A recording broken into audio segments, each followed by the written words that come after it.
నాన్న, ఇదిగోండి కిరీటం.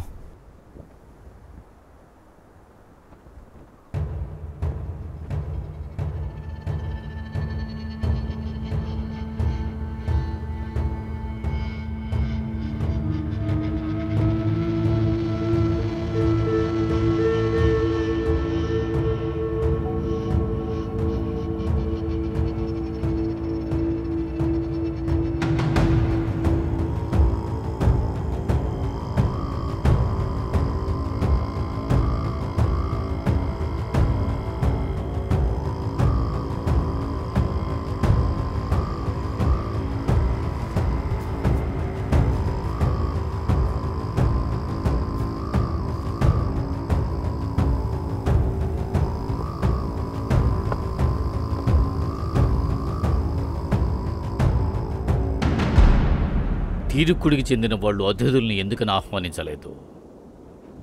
వైస్థాలి మరణం వల్ల ఏర్పడిన శోకం ఈ పాటికి తొలగుండాలి కదా. నాకు దీనివల్లనే సందేహం వస్తుంది. అన్ని తెగల వారి కంటే మనమే ఎక్కువ దూరం ప్రయాణించాం. మరణించిన వైస్టైల్గా, తర్వాత కీరీ తెగ, వీళ్ళిద్దరికీ మనం చేసిన గొప్ప మర్యాదే ఈ దూర ప్రయాణం. ఇది తెలుసు కూడా ఎందుకు వాళ్ళు కొంచెం కూడా మర్యాద ఇవ్వట్లేదు? ఒక్కొక్కసారి వాళ్ళ అతిథులకి వాళ్ళు మర్యాద ఇవ్వాల్సింది. నీ సందేహం నాకు అర్థమైంది. మనం క్యాంపుకు వెళ్ళిన తర్వాత ఖచ్చితంగా దీనికి కారణం ఏమిటో తెలుసుకుందాం.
అసలు మీకు ఎదుటి వాళ్ళను గౌరవించే సంస్కారం అనేది లేకుండా పోయినట్టుంది.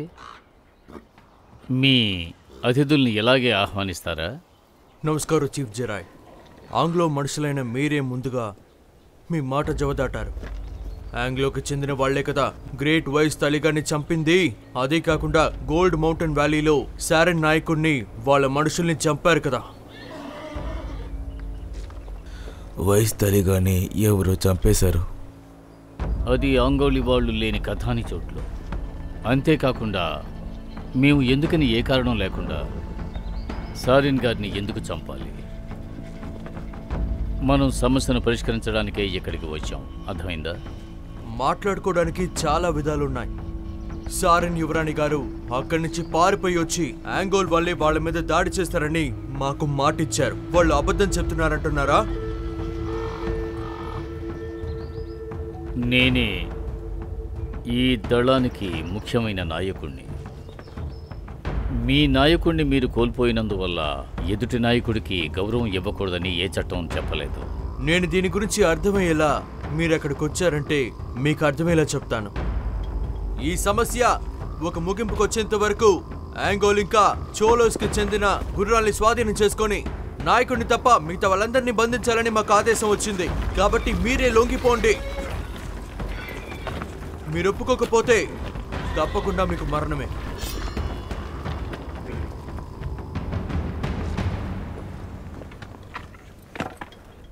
ఇప్పుడే నాకు అర్థమైంది. నాతో పాటు వచ్చిన సహచరులారా, పదండి.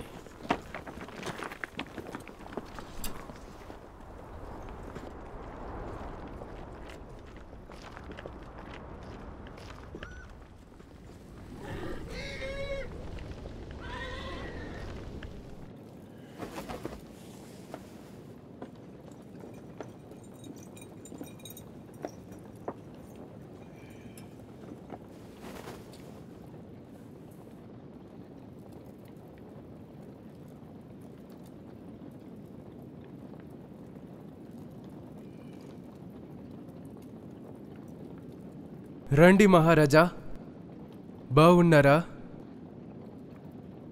కూర్చోండి.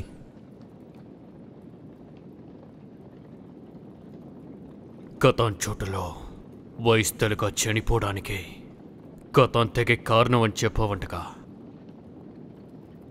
అదేవిధంగా వ్యాపార దారిలో జరిగిన ఆ సంకటానికి 8 తెగలకి చెందిన ఎవ్వరూ బాధ్యత తీసుకోలేరు. అర్థమైందా? అలా అయితే సారీన్ ఇంకా నో మ్యాన్స్ ల్యాండ్ వీళ్ళని కంగారు భరించాలంటే 8 తెగల్లో వీళ్ళు కూడా ముఖ్యమని గొడవ పడతారు. కాదు, పర్వాలేదు, వదిలేయండి. మనలో మనమే దెబ్బలాడుకుంటే అది చావుతో సమానం. ఇది దేవుళ్ల సమావేశం కాదు. మనందరికీ నాయకుడు ఎవరంటే వేరెవరో కాదు, అది జెడాయ్. మీరే ఎప్పుడూ ఒక మెట్టు పైనే ఉన్నారు. నెమ్మది భద్రపరచడం అనేది చాలా ముఖ్యమైన ఒక విషయం. ఇక్కడ గొడవ అనేది ఒక ముగింపు కాదు. హై చీఫ్ సరాయ్, ఒక 2 మాటలు మాట్లాడి ఇది ప్రారంభిద్దాం.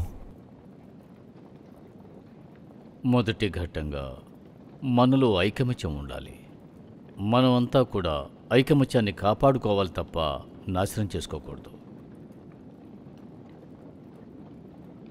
నిపుణ్ తీసుకురండి.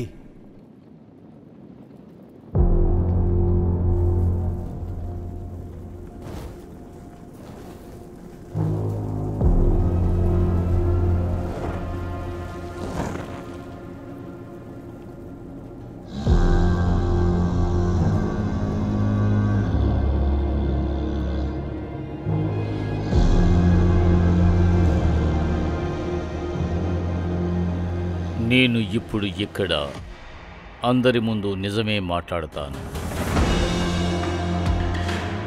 నా తల్లిదండ్రులు సూర్యుడు సాక్షిగా, చంద్రుడు సాక్షిగా, ఇంకా అందమైన ఆ స్వర్గం సాక్షిగా నేను నిజమే చెబుతున్నాను. నేను ప్రమాణంగా చేస్తున్నా.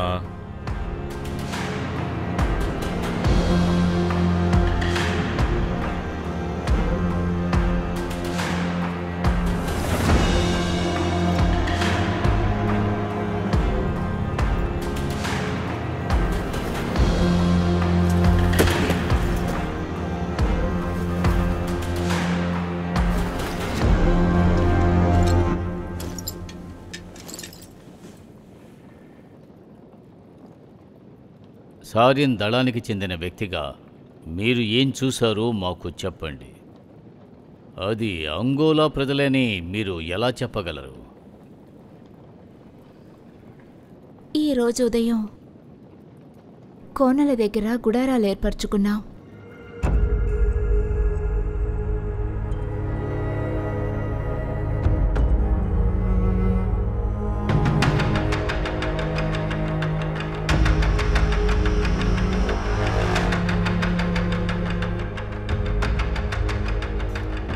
కానీ అంగోల్ మనుషుల్లో ఒకడు మమ్మల్ని చుట్టుముట్టి వాళ్ళందరూ కలిసి మన వాళ్ళని ఒక్కొక్కరుగా నరికేశారు. యువరాణి, కీరీ క్యాంపుకి వెళ్ళి ఇక్కడ జరిగిందంతా కూడా వాళ్ళతో చెప్పు. ఇది మీ నాన్నగారి ఆజ్ఞ. వెళ్ళు వెళ్ళు.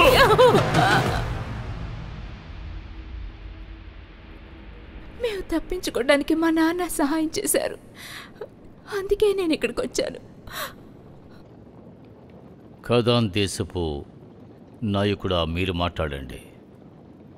అంగోలా దుస్తులు వేసుకుని కిరీలో వైల్డ్ స్టైల్ని చంపింది అంగోలీ మనిషా? అవును, దానికి నేను మాత్రం సాక్ష్యం కాదు. ఖతాన్లో ఉన్న ప్రతి ఒక్కరికి ఇది చూసాం. గ్రేట్ సీజీ కూడా చూశారు. కాదు, ఊరికే వాగటం ఆపు. నువ్వు సభలో ఏం మాట్లాడుతున్నావో నీకు అర్థమవుతుందా? ఈ ఇంట్లోనే మీ నాన్నని చంపేశావు. ఇప్పుడొచ్చి మంచోళ్ళలాగా మాట్లాడుతున్నావు. ఎంత ధైర్యం నీకు? కారకొయ్యి, నోరుమొయ్యి. నీ సంప్రదాయాల్లో నువ్వు నేర్చుకుంది ఇదేనా? అది కాస్త విడమర్చి చెప్తావా?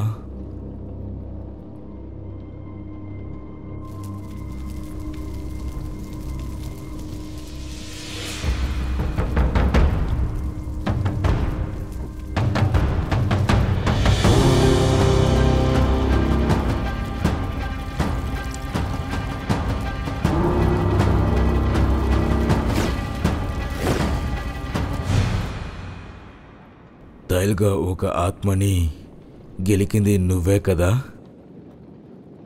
మీ అందరికీ నేను ఒక నిజం చెప్తాను. ఇక్కడ ఉన్న వాళ్ళు ఎవరో నా మరబొమ్మల్ని అవమానించారు.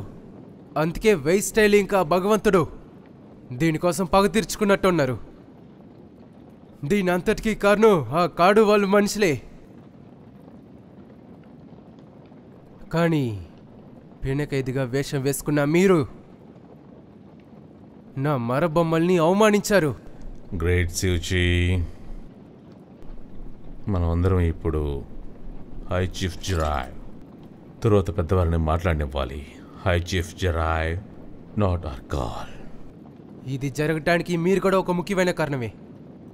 మీరు హంతకులు చంపటానికి వాళ్ళకి సహాయం చేశారు. అర్కోయ్, నీ సందేహాలు హద్దులు మీరుతున్నాయి. మన మధ్య నమ్మకం అనేది లేకపోతే ఖచ్చితంగా ఈ చర్చ రక్తపాతంతో ముగుస్తుంది. మా ఈ బృందం అంతా ఇటువంటి తప్పులను అనుమతించాం. మా చిన్న చిన్న మనసులో కలిగిన చిన్న చిన్న తప్పులు ఎవరి వల్లైతే మేము కోల్పోయామో వారందరినీ మేము జైల్లోనే బంధించబోతున్నాం. ముఖ్య నాయకుడి యొక్క ముఖ్యత్వం గురించి నేను మీకు వివరించి దగ్గర 2 ఏళ్ళు అవుతోంది. ఆ దేవుడి సాక్షిగా రక్త సంబంధికులను ఉద్దేశించి నేను ఎటువంటి ప్రమాణం చేయలేదు. ఖచ్చితంగా ఇది మీరు నమ్మొచ్చు. అదిగాక ఇప్పుడు జరిగిన ఈ సమస్యకు ఖచ్చితంగా వేరే కారణాలు ఉండటానికి చాలా అవకాశాలు ఉన్నాయి.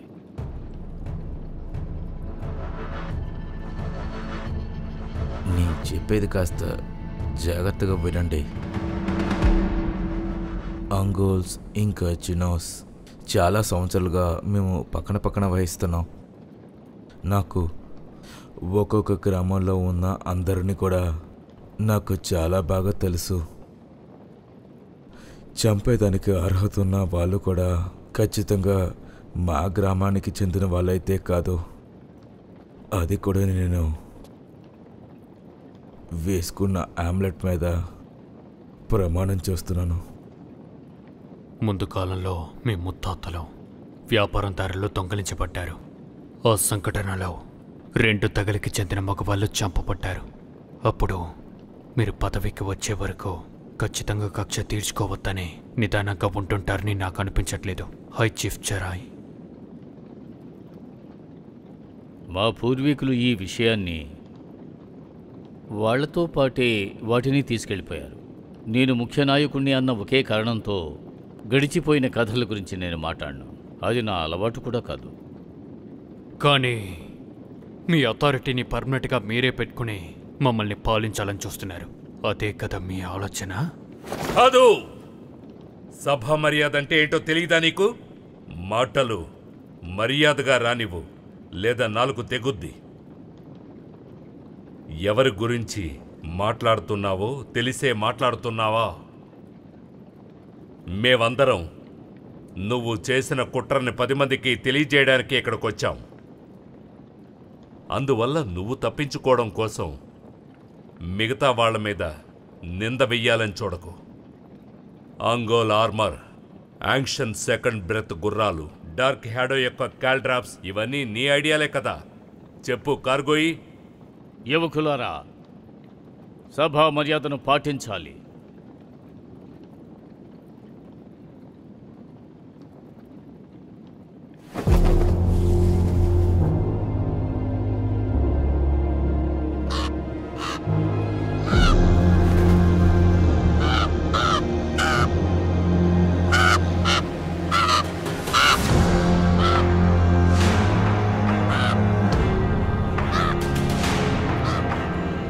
మేము జాలి పడేలాగా మా ఇంటి మధ్యలో కూర్చొని అనవసరంగా ఏడవకండి, అర్థమైందా? వైస్టైల్ ఆత్మ ఎప్పుడైతే నా ఒంట్లో చొరబడిందో అప్పుడే ఇది 2 కుటీరాలకి సంబంధించిందని నాకప్పుడే చెప్పారు. నాకేం చెప్పారంటే శాంతి మొత్తం అంతమవుతుంది, చల్లటి ఇనుము ఢీకొంటాయి, యుద్ధం చేసే మన వీరులి ఉడుకు రక్తం చెమటల రూపంలో నేల మీదకి చిందుతాయి. నన్ను చంపిన వాళ్ళ రక్తం ఇంకా ఉద్రేకంతోనే ఉంది. దాన్ని ఎదుర్కోటానికి సరైన మనిషిని మీరు తయారు చేసుకోండి.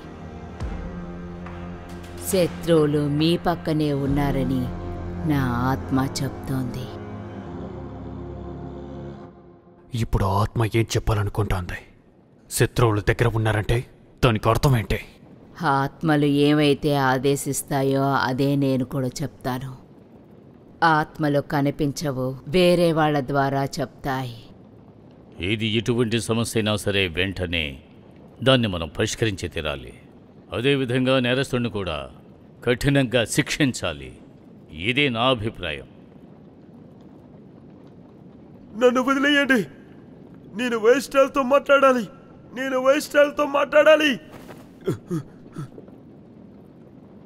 నన్ను క్షమించండి. సూజన్ మహారాజుని దారి చేసినట్టు మాకు ఇప్పుడే సమాచారం అందింది. అతన్ని లోపలికి రానివ్వండి. వాడిని లోపలికి పంపిండి. ఓ వైస్టాల్గా, నన్ను దయచేసి క్షమించండి. కష్టం నుంచి నన్ను కాపాడండి. నాకు కొంచెం సహాయం చేయండి. నన్ను కాపాడండి. ఇలా చూడు, వైస్టైల్ ఇక్కడ లేరు తెలుసుగా. వైస్టాల్గా, నేను ఆయనతో మాట్లాడాలి. అంతగా నువ్వేం మాట్లాడాలి? వైస్టాల్గా మాత్రమే నన్ను ఈ సమస్య నుంచి బయటపడేయగలడు. దానికి ముందు జరిగింది ఏమిటో చెప్పు. మై లార్డ్ హై చీఫ్ జరాయ్ ప్రభు, మధ్యాహ్నం సమయం బయట వాళ్ళు ఎవరో లోపలికొచ్చి మా వాళ్ళందరినీ చంపి పడేశారు. వాళ్ళని కాపాడుకోవడానికి మేము ఏం చేయలేకపోయాం. 7 గ్రామాల్లో ఎటువంటి సమస్యలు లేకుండా ఉండడమే కదా మనం నిర్ణయించుకున్నాం. మీ చోటుని నాశనం చేశారా? మర్చెంట్ గాస్కు ఎలా ఉన్నారు? మర్చెంట్ గార్డ్స్కి గాయాలయ్యాయి. చాలా మంది ప్రజలు అందులో చంపబడ్డారు. మీ మీద దాడి చేసిన మనుషుల్ని మీరు ఎలా వర్ణిస్తారు? తన తలపైన మట్టి రాసుకుని ఉన్నారు. వాళ్ళు చూడటానికి చాలా భయంకరంగా ఉన్నారు. వాళ్ళు ఎవరో చనిపోయిన తలను పట్టుకొని ఎవరిని ప్రాణాలతో వదలకుండా అందరినీ చంపేశారు. అలా అయితే ఇంతకు ముందే అంతమైనా తెల్ల పుర్రి జాతి వాళ్ళే వచ్చారంటారా? అదెలా తెలుస్తుంది మహారాజా? మా రాజు నన్ను పంపిందే కాపాడటానికి మనుషులని, సహాయం చేయటానికి వైద్యుల్ని తీసుకురమ్మని. రాబోయే ఆపదని మేము గమనించకుండా ఉండిపోయాం. నాకెందుకు ఇది ఇంతకు ముందు జరిగిన విషయాలకు కూడా తెల్ల పుర్రె జాతి వాళ్ళకు కూడా సంబంధం ఉందేమనిపిస్తోంది. ఆ ప్రమాదకరమైన దళం ఈ పని చేసే అవకాశం ఉంది.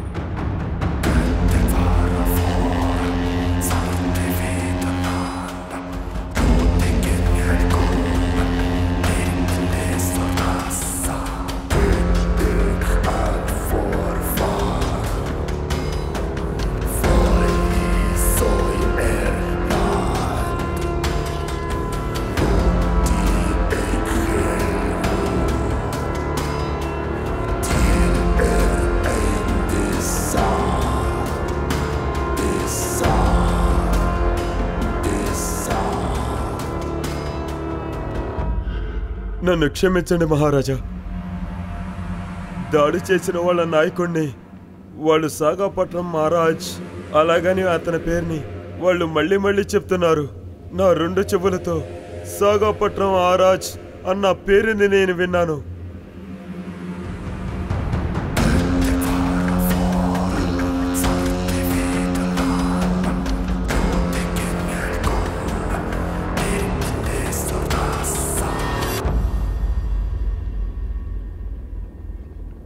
ఇప్పుడు ముందు ఇక్కడి నుంచి బయలుదేరు.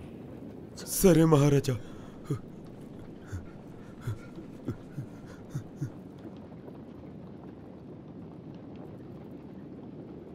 కొంచెం కూడా జాలి దయా లేని టాల్సిడ్సన్ కొడుకు, మానవుని మెదడు గుండె తినే మానవ మృగం. ఇప్పుడు వాళ్ళు స్టెపెస్కోలా దాకా వచ్చారనుకుంటాను. నాన్న, అంగోలా పేరుని మలినపరిచిన ఆ కూనికోరులను, ఈ దొంగలను నన్ను చూసుకోమంటారా? అదేమీ వద్దు నాయనా. పూర్వకాలంలో 8 జాతుల నాయకులకు నీ వయసు ఉన్నప్పుడు ఆ తెల్ల జాతిని అంతం చెయ్యాలని ఒక నిర్ణయం తీసుకున్నారు. అనుకున్నట్టుగానే ఆ సమయంలో ఎటువంటి సంకోచం లేకుండా నెరవేర్చారు. అప్పటి నుండి 8 జాతులు ఇలా ఒక్కటిగా ఐకమత్యంగా ఇలా జీవిస్తున్నారు. కష్టకాలంలో కూడా ఒకరినొకరు ఎప్పుడూ వదలలేదు. ఈరోజు మన అందరం ద లార్డ్ ఆఫ్ కద్రాన్ సారిన్ తల తిని మన పూర్వీకుల వాళ్ళ ఆత్మ శాంతి పరచడానికి సిద్ధం చేయండి. ఇంకా 2 రోజుల తర్వాత జెరాయ్ ఆఫ్ అంగోల్ వాడి తలని మనము ఈరోజు రాత్రికి విందుగా తిందాం.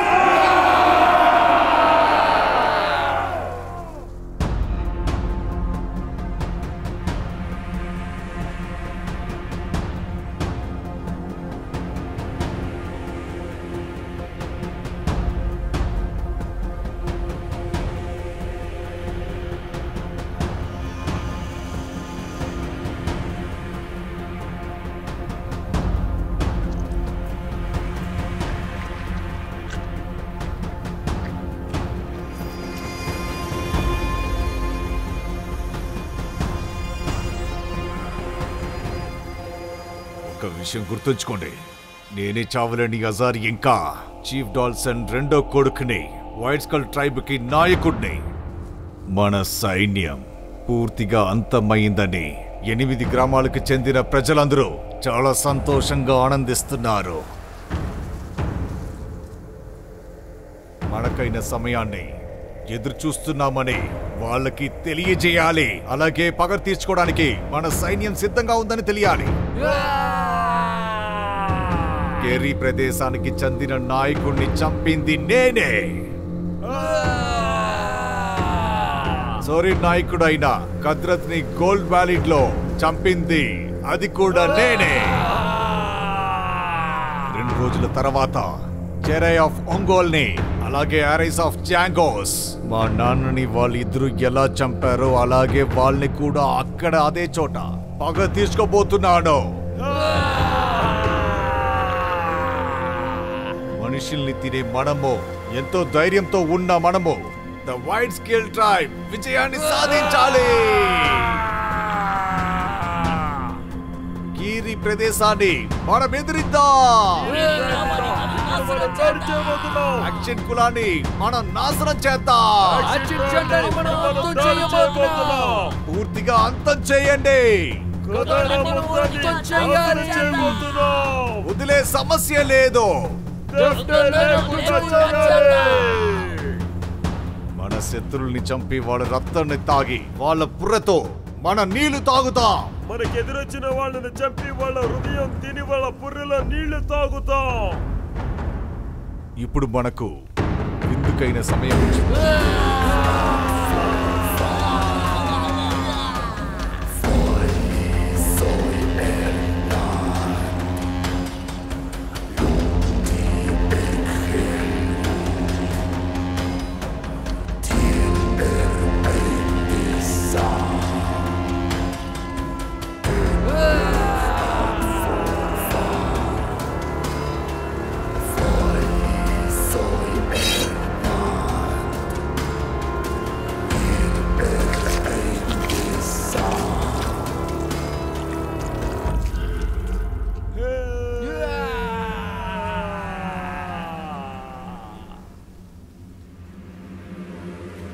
ఈ చర్మాన్ని ఎండలో ఎండపెట్టి నల్లటి బ్యానర్ మీద ఏలాడించండి.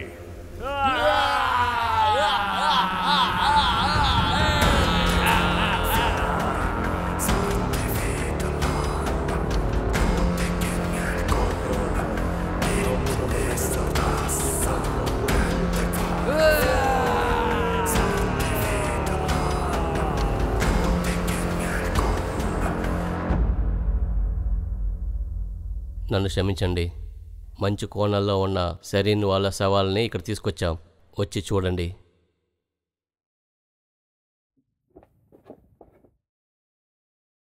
నువ్వు చిన్నపిల్లవి, కూర్చో. నీ హృదయం ఇది తట్టుకోలేదు. చనిపోయిన వాళ్ళ ఆత్మ శాంతిస్తుంది. ప్రాణాలతో ఉన్న వాళ్ళు దీన్ని అడ్డుకోవాలి. ఇక్కడే ఉండు.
ఇది విదేశాల ఖడ్గం.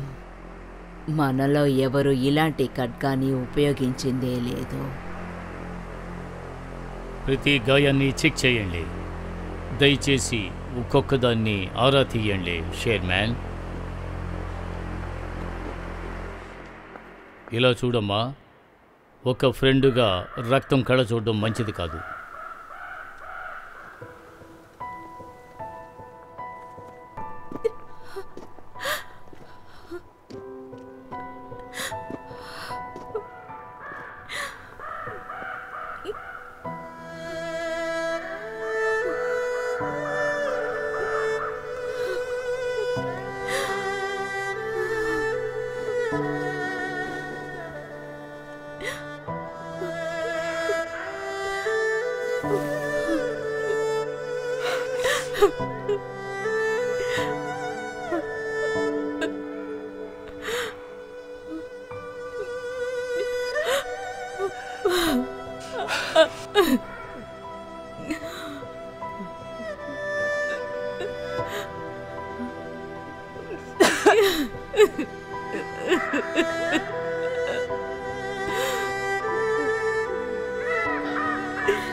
ఒక్కొక్క గాయానికి విదేశీల ఖడ్గమే కారణం. యాంగోల్, కదాన్, ఇంకా 8 కుడారాలు కూడా వీటికి సంబంధం లేదు. రాబోయే చావులకి ఇదే చిహ్నం. దీని తర్వాత ఎన్నో ప్రాణాలు కోల్పోతారు. ఇంకా రక్తం కూడా నదిలాగా ప్రవహిస్తుంది. నాయకుల్ని మాత్రమే వెతికి వెతికి చంపుతున్నారంటే ఖచ్చితంగా వాళ్ళు తెల్లపురికి చెందిన వాళ్ళని అర్థం.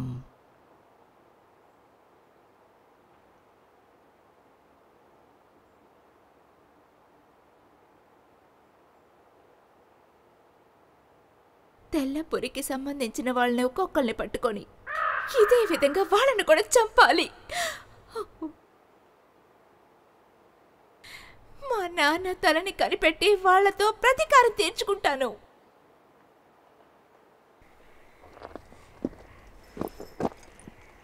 నీ మనసు ఎంతో ఆత్రుత పడుతోంది.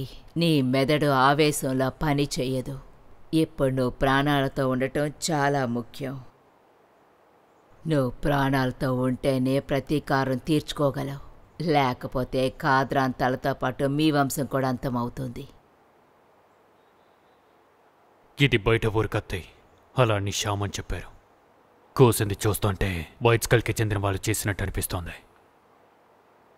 అందువల్ల వర్జిన్ పోస్కి సహాయం చేయడమే మంచిది. అదేవిధంగా వాటిని మనం దర్యాప్తు చేయాలి. లార్డ్ కాలు ఇప్పుడు చెప్పింది సరైన విషయమే. ట్రేడ్ రూట్లో ఉన్న ప్రశాంతతకు ముఖ్యమైన బాధ్యత 8 జాతుల ప్రజలే. కానీ మర్చెంట్ గోస్ వాళ్ల పశు సంతతి అంతమయ్యింది. వాళ్ళు వైట్ స్కల్ యొక్క ముఖాన్ని కూడా చూశారు. ఎముకలను బట్టి వాళ్ళు ఆనమాలు పట్టలేరు, కానీ వాళ్ళు ఆ కత్తిని చూశారు. అందువల్ల మనం అతన్ని ఇక్కడకు రప్పించి విచారించాలి. కీరి ప్రజల్లారా, సిద్ధంగా ఉండండి. ఆ నాయకుడు గోసోని వెంటనే ఇక్కడికి తీసుకురండి. లార్డ్ ఆర్కాల్, మీరు మీ మనుషుల్ని రమ్మనండి. మిగతా జాతులకు కూడా ఈ విషయాన్ని చెప్పి వాళ్లకు కూడా ఇది తెలియపరచండి. ఆ వైట్ స్కల్స్ తర్వాత ఎక్కడైనా దాడి చేయొచ్చు. సరే హై చీఫ్, నేను వెంటనే సైన్యాన్ని మీకు పంపిస్తాను. ఈ ఘోర సంఘటనకు తరువాత సారిన్ జాతి నాయకుడికి సంబంధించి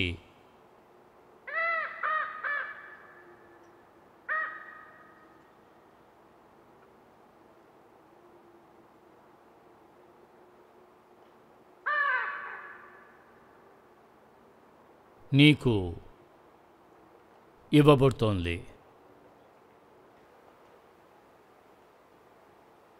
యంగ్ లేడీ, నేటి నుండి నీ హృదయం విశాలంగా మారాలి.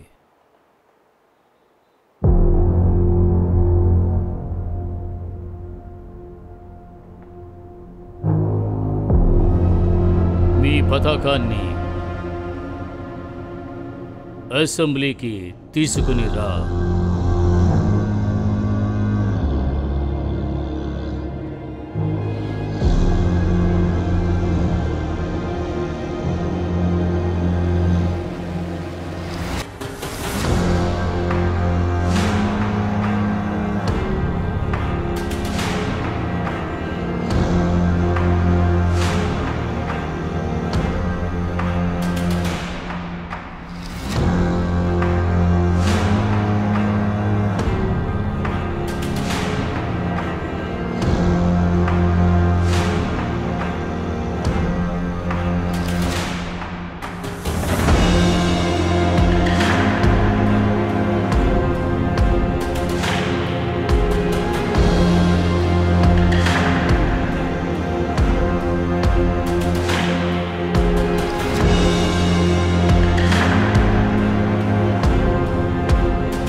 ఈ రోజు నుండి ఆ 8 గ్రామాలకి చెందిన నాయకుల్ని వాళ్ళ మనుషుల్ని చంపడమే మన ఒక మొదటిగా చేయాల్సిన పని.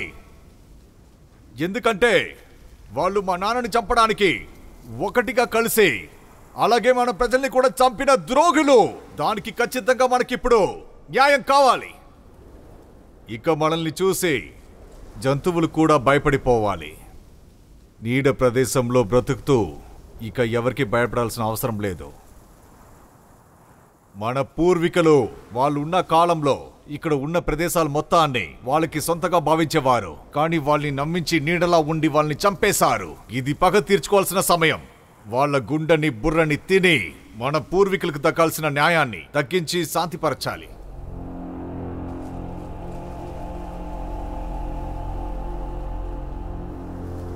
వాళ్ళ ఇంట్లో ఉన్న ఆడవాళ్ళు ఏడవాలి, మగవాళ్ళని చంపేయాలి.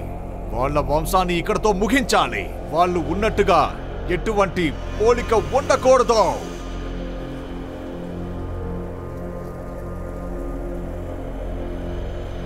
బాగా గుర్తించుకోండి, నేను చావులేని అజార్. గుర్తుపెట్టుకోండి, మన అందరం ఎంతో వేగంగా దూచుకుపోయే వైట్ స్కల్స్. అవును, మనమే వైట్ స్కల్స్ లో మిగిలిన వాళ్ళం.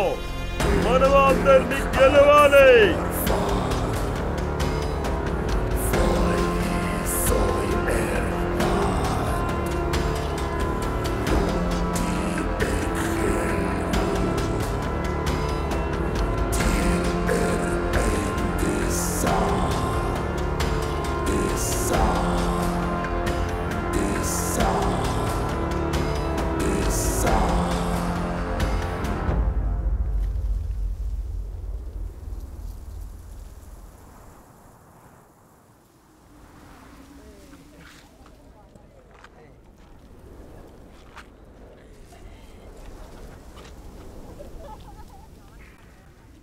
వైట్ స్కల్ జాతిలో మనం మాత్రమే మిగిలాం. రాబోయే యుద్ధంలో మనం ఓడిపోయామంటే అందరం చనిపోతాము. అందుకని పిల్లలు ఆడవాళ్ళు ఉండనివ్వు. ఇన్ని రోజులు మనం ఎలా ప్రాణాలతో ఉన్నాము? మన ప్రాణాలతో ఉండాలని రాసుంటే ఆ తలరాతని ఎవ్వడూ మార్చలేడు. ఒకవేళ మనం చావాలనుకుంటే ఈ పాటికి చనిపోయి ఉండేవాళ్ళము. ఇక్కడ ఉన్న ఆడవాళ్ళు, పిల్లలు మన వైట్ స్కల్కి చెందిన ప్రాణాలు. గెలిస్తే ఒకటిగా కలిసి గెలుద్దాం, లేదా ఒకటిగా సస్తాం. కనీసం పిల్లల కోసమైనా ఆలోచించవచ్చు కదా. ఎదిరించడానికి భయపడుతున్నావా? నీ భయంతో నీ గుండె కొట్టుకుంటున్న శబ్దం నాకు చాలా బాగా వినిపిస్తోంది. ఈ ఆడవాళ్ళ పిల్లలు కూడా నీకన్నా ఘోరంగా భయపడుతున్నారు. అందువల్ల నువ్వు వాళ్ళతో పాటు ఉండి వాళ్ళకి సాయం పడేలా ఉపయోగపడు, సరేనా? కానీ నువ్వున్న చోట కూడా అసలు నేను రాను, గుర్తుంచుకో.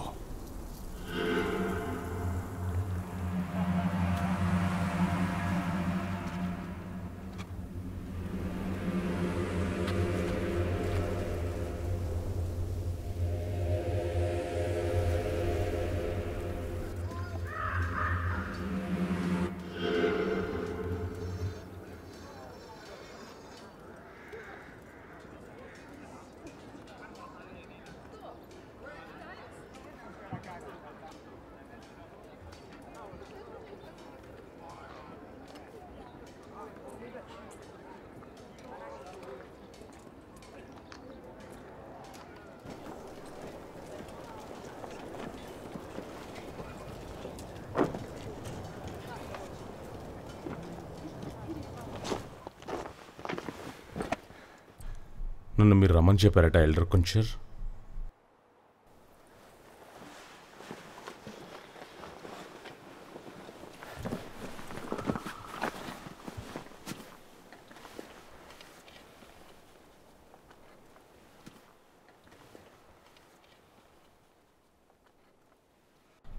బృందంలో ప్రతి ఒక్కరూ కఠినంగానే ఉన్నారు. అదే మీ గురించి నేనేం అడగలేకపోయాను అంతే. ఇప్పుడు మీకు అంతా బాగానే ఉంది కదా? ఇప్పుడు కాస్త పర్లేదు. ఇప్పుడు మీ ఊరు ఎలా ఉంది? ప్రశాంతంగా ఉంది. మీ ఈ ప్రయాణం మిమ్మల్ని ఇబ్బందులకు గురిచేదనిపిస్తోంది. మీరు ఇలా కష్టపడే బదులు మీ దూతల్ని ఎవరైనా పంపించవచ్చు కదా, బాగుంటుంది. నా వాళ్ళు నేను బాగానే చూసుకోగలను. కానీ ఈ అసెంబ్లీనే నాకు తెలిసి నేను వచ్చే ఆఖరి విషయం అయి ఉంటుంది.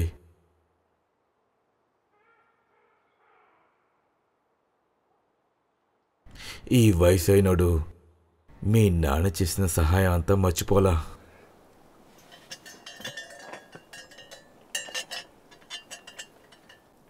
మా రక్తాన్ని ఇంకా చెమటని చింది ఇది మేము తయారు చేసాం. నీకిది నచ్చిందా? చాలా. మా తండ్రి గారు ఎప్పుడు ఎవరో ఏదో చేస్తారని ఆశించారు. అయితే ఎందుకని మీరిప్పుడు ఇది నాకు అందిస్తున్నారు చెప్పండి? ఒక సంతోషంతోనే ఇది నీకు చేసిస్తున్నా. మీ నాన్న ఓ సూర్యుడి దగ్గర కలిసిపోయాడు. నాకు తెలుసు మీ నాన్న ఇప్పుడు దాకా ఏది కూడా తిరిగి అడిగిందే లేదు. ఏది ఎదురు చూడరు. కానీ ఆయన నా జీవితం మొత్తం నాతో ఉండటంతో నేను సంతోషిస్తున్నాను. నేను అందుకనే దీన్ని తయారు చేశాను. తీసుకో, దయచేసి ఇది తీసుకో. యా, మీ ఈ ప్రేమకు నేను ఎప్పటికీ బానిసను.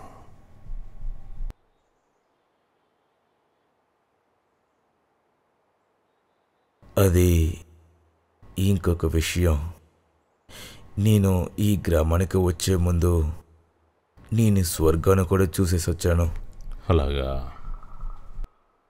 ఒక రక్త నక్షత్రాన్ని చూశాను. అదో చెడు సంఖ్యానికి దారితీస్తుంది. నీకు అర్థమైందా?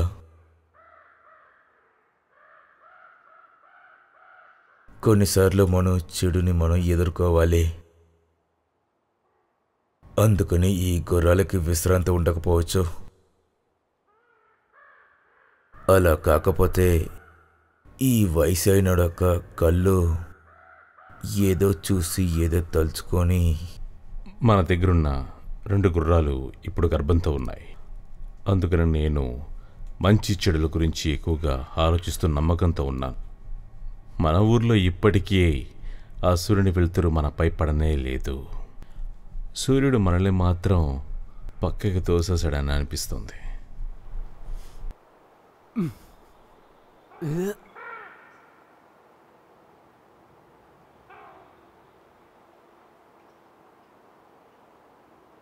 మహారాజా,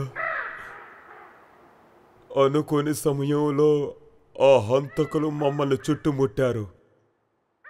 వాళ్ళలో ఒకడు మాత్రం సాగాపట్నం ఆజాదని చెప్పగానే వెంటనే మా వాళ్ళ మీద వాళ్ళు దాడి చేయటం ప్రారంభించారు. అనవసరంగా చాలామంది అమాయకులు చనిపోయారు.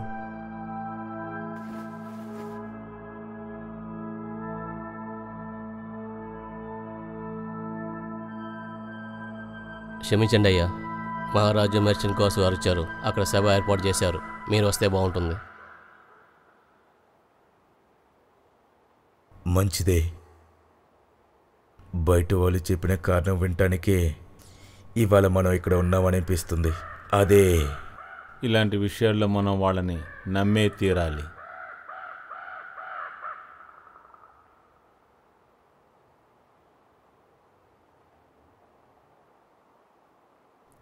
ఇకపైన నేను ఈ గ్రామంలో నేను ఎలా సురక్షితంగా ఉండగలను? అలా అని ఎలా నమ్మాలి? మా వాళ్ళని ఎవరు కాపాడతారు? నా దగ్గరున్న వస్తువులు పోయినా పర్వాలేదు, నా వాళ్ళని కూడా కోల్పోయాను. నేను ఎలా నిలబడగలను?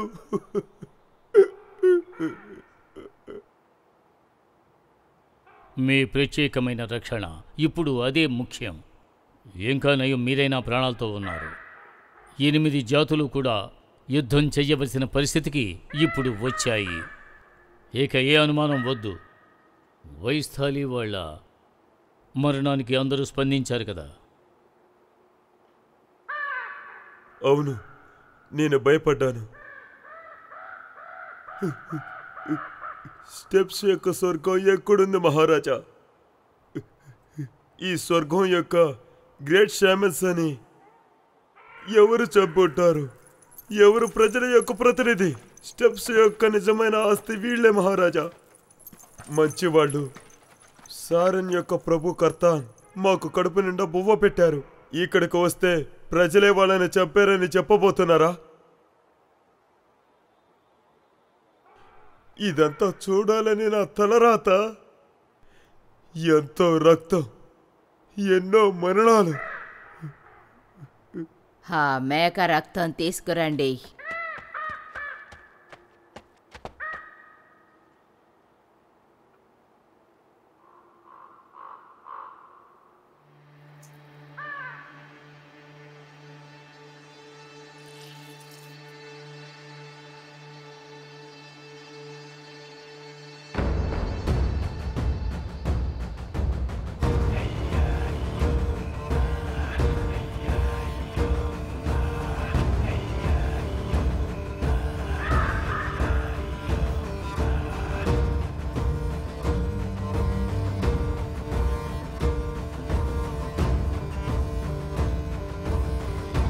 రక్తంతో కడగబడిన ఖడ్గం ఇది.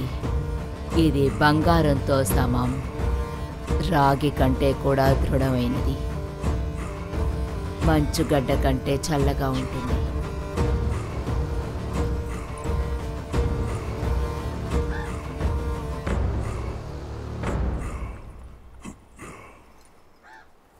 మర్చెంట్ గాస్, కాస్త ప్రశాంతంగా ఉండండి.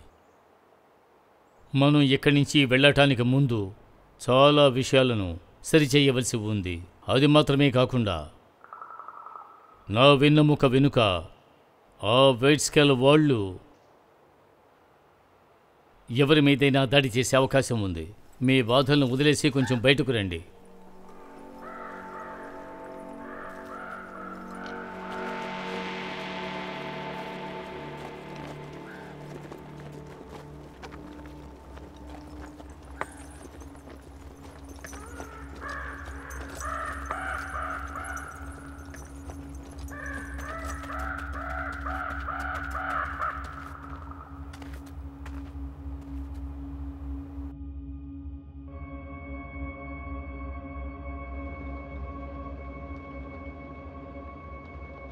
మీరు చెప్పే ఆ కత్తి గురించి ఇప్పుడు చెప్పండి మర్చెంట్ గాడ్.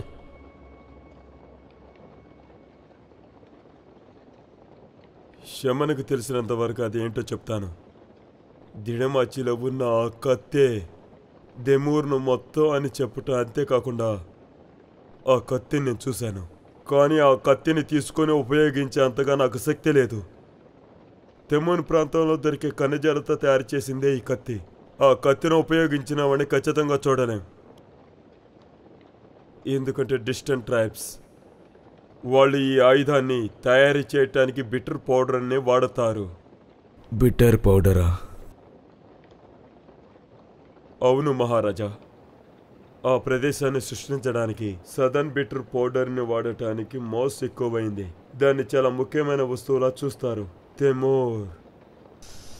తిమూర్ అని అంటున్నావు? అయితే బిటర్ పౌడర్ పెట్టుకొని ఆ కత్తిని రెడీ చేస్తున్నారా? దయచేసి నన్ను క్షమించండి మహారాజా, దాని ఉపయోగం మాత్రం నాకు తెలియదు. బిటర్ పౌడర్ ఎక్కువ శాతం వాడతారని మాత్రమే నాకు తెలుసు. సరే, ఆ బిటర్ పౌడర్ని ఎక్కడ అమ్మావో చెప్పు. అదేవిధంగా ఈ ప్లేట్ ఎక్కడి నుంచి సృష్టించబడుతోందని కూడా చెప్పు. 4 సముద్రాల అవతలున్న షాంగ్డామ్ నగరంలోనే నాకు దొరికింది. అక్కడే తెమూరాను ఉపయోగించి కత్తుల్ని తయారు చేస్తున్నారు. అక్కడి నుంచే అందరూ బిటర్ పౌడర్ను కొంటారు మహారాజా. తెమూరుని వాడి ఎవ్వరూ కూడా కత్తిని తయారు చేయలేరు. ఏదైనా ఉపయోగించి ఆ ఖనిజాలతో కత్తి తయారు చేస్తారని తెలుసు మహారాజా. స్టీవ్స్లో ఉన్న 33 తెగల్ని దాటి తెమూర్ని ఉపయోగించి కత్తి చేయబడుతోంది. నాకెందుకో ఇది యుద్ధం వచ్చే అవకాశంలో ఉంది. అందువల్ల సిద్ధంగా ఉండండి. మీరెవరు తప్పుగా అనుకోకపోతే మీ దగ్గరున్న ఏదో ఒక కత్తిని నాకు ఇవ్వమని అడుగుతున్నాను. ఖడ్గాన్ని ఇవ్వండి.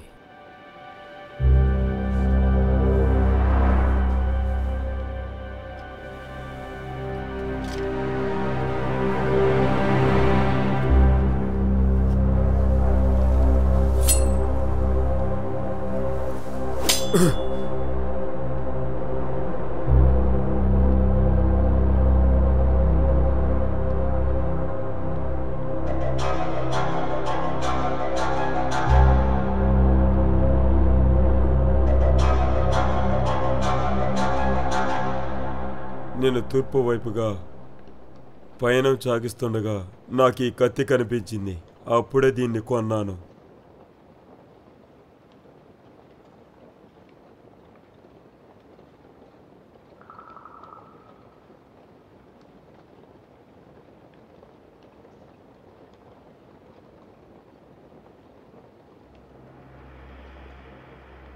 సరీన్ ప్రజలందరినీ నిస్సహాయంగా చంపిన ఆ ఖడ్గం ఇదే.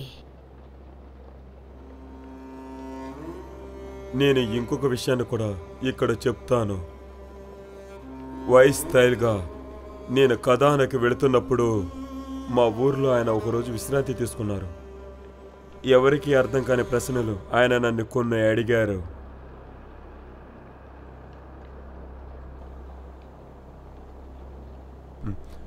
మన రాజుల మధ్యలో ప్రశాంతంగా ఉండడం కోసం దీంతో ఆపేస్తున్నాను.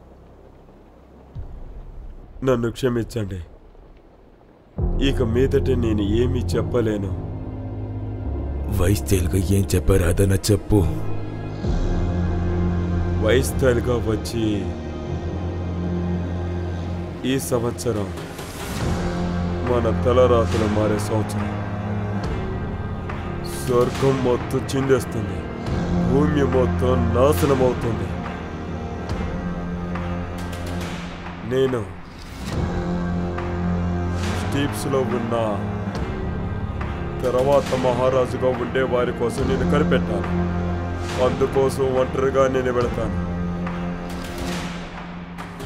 ఈ తలరాతలు మారే సంవత్సరంలో స్వర్గం ద్వారానే ఆశీర్వదించబడ్డ అతన్ని ఉన్న మొత్తం శక్తికి అధిపతిగా తనని. కానీ అందులో ఒక చిన్న విషయం. ఒకవేళ ఒక చిన్న తోడేలుని ఓడించగలిగిన శక్తి గలవాడైతే స్వర్గమే ఆ తోడేలుకు సహాయం చేస్తోంది. ఇలాగే ఆయన చెప్పారు.